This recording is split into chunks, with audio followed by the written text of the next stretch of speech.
Bloba coming at you guys with another Kindred Fates video. This time, we're going to be talking about a pre-alpha tier list video.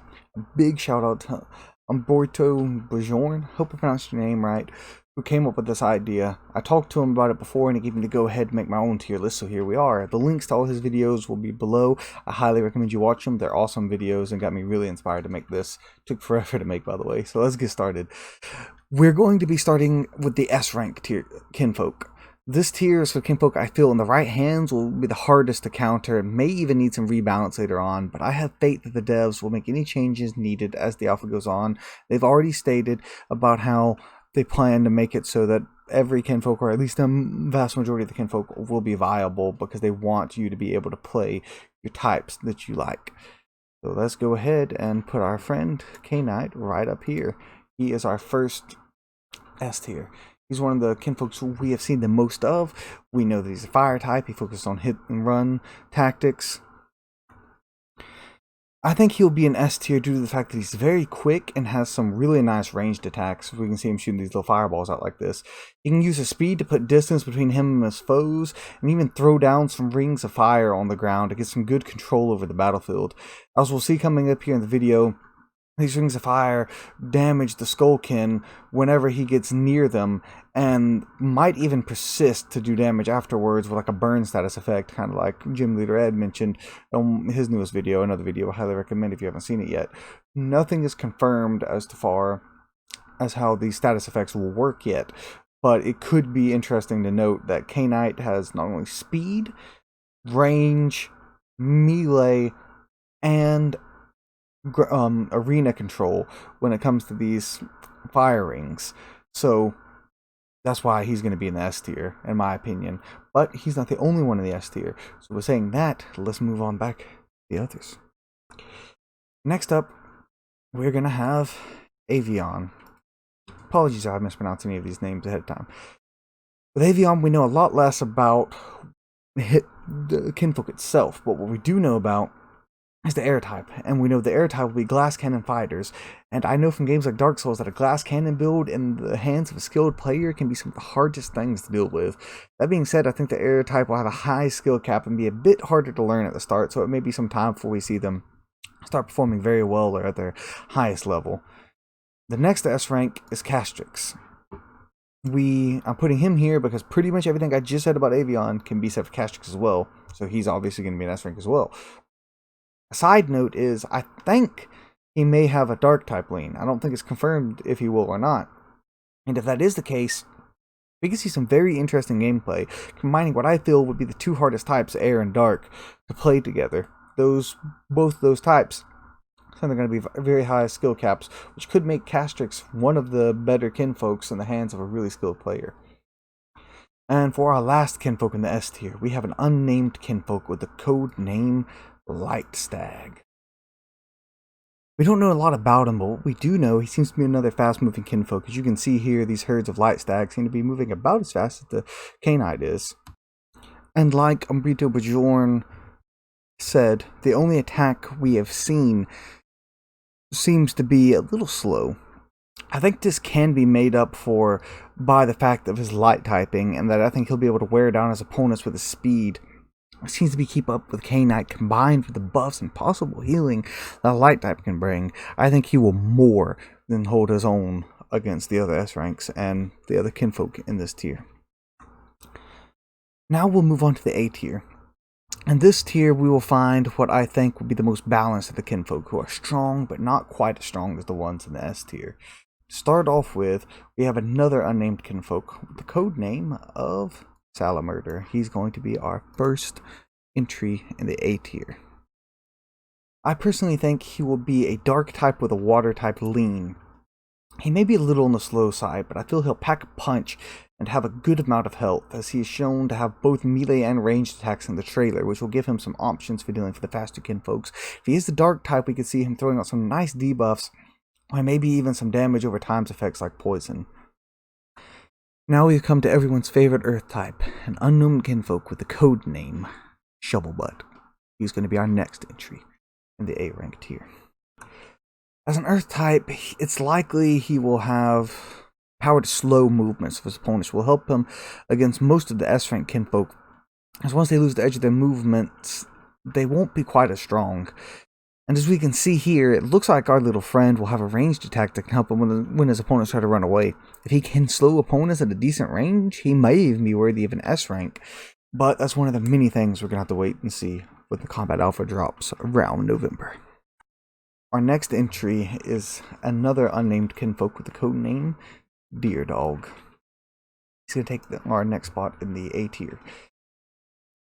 He is what appears to be a fire or a dark type. I would say Deer Dog holds a lot of great potential. I think a fire type with a dark lean could be one of the strongest in the games. When you combine the hit and run of the fire types with the debuffs of the dark types, I think you could get some S rank stuff. Since we don't know his types, I'm calling it safe and doing an A tier for now. Next up, we have our first Gaia type, Kadoki. I will also be placing him in the A rank. We know that Kadoki will be able to summon minions, and this could work very well for slowing down opponents, or even doing small amounts of damage over time. And when Kadoki's minions are out doing all the hard work for him and keeping his foes at bays, we could see Kadoki sending out some of his more powerful ranged attacks, like the whirlwind we see in one of his videos. As for our last entry in the A tier, it's now time for the last unnamed kinfolk on this list, codenamed Meching.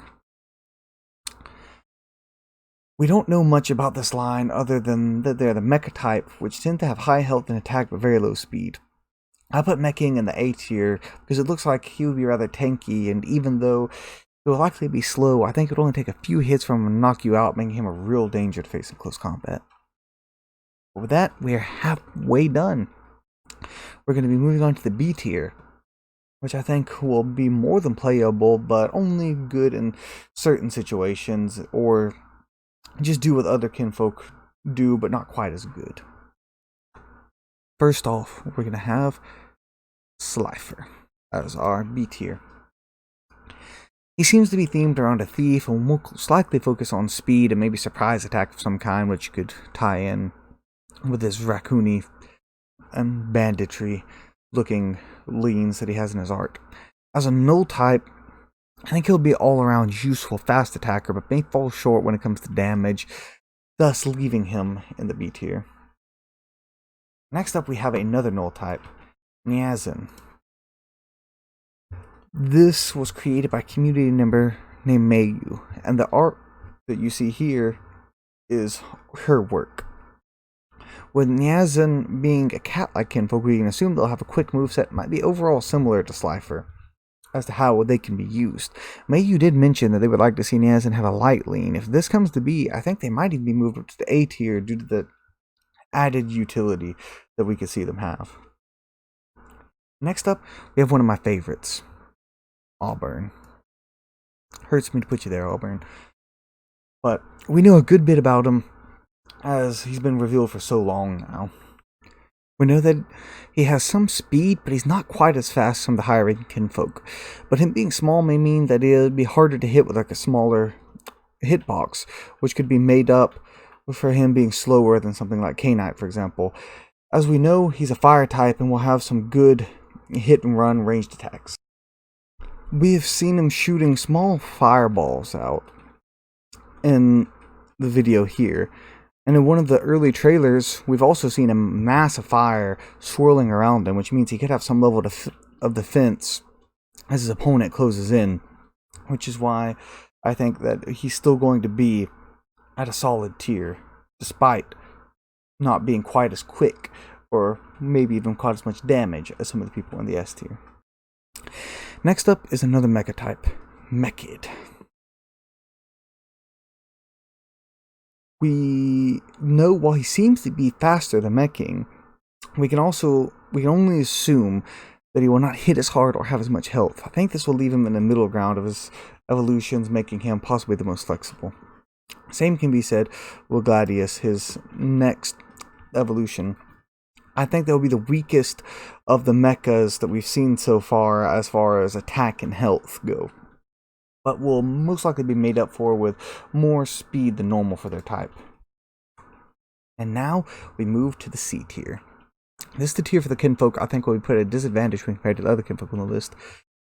While I believe it will still be fun to play, and you may even have to try harder than normal to keep up with your easy-to-use opponents. First up in C tier, we have Akionawa. He is just another code name, but he's also the biggest of all kinfolk we've seen so far, and is likely to have a hard time dodging attacks, but could return to some very high damage combos of his own, being a water type. And next is the last of the known Auburn line, Umberto.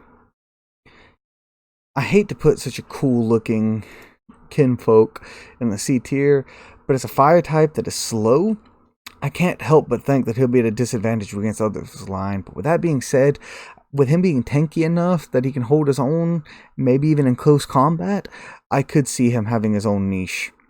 And as we see in this video, he's just getting ran around by K-Knight. So that's what I mean by, a fire type being so slow, there's no way he's going to be able to escape from combat to do the hit and run tactics normal with their types. But he also shows himself to have some more close combat oriented abilities, like with that ring of fire that he shows around him. So maybe, just maybe, Umberto can have a very solid place as a tanky fire type. And last but not least, we have our dark type friend, Skulkin. From what we've seen, Skulkin looks like he will have a good mix of ranged and melee attacks for some solid but basic moves. He seems rather slow, and unless he can catch his opponent off guard like the Kadoki in this video, I don't think he's going to be able to get close enough to do his real damage, as we see the Auburn running circles around him thanks to his speed advantage, and the Skulkin might struggle unless he gets some kind of extra mobility powers. But, as I've said, dark types seem like they're going to be one of the hardest to play, so maybe Skulkin has some hidden potential that we're going to see later on after the alpha drops. As for the D tier, we have no one down here. This is where I would put any kinfolk who I think would be unplayably bad, which I don't believe there will be any of at this point. And with the devs, the way they think, the way they are, I think we're in good hands. So thank you guys for watching this tier list video. Be sure to check out Umberto Bjorn's video, as he's the one who came up with this idea and inspired me for it.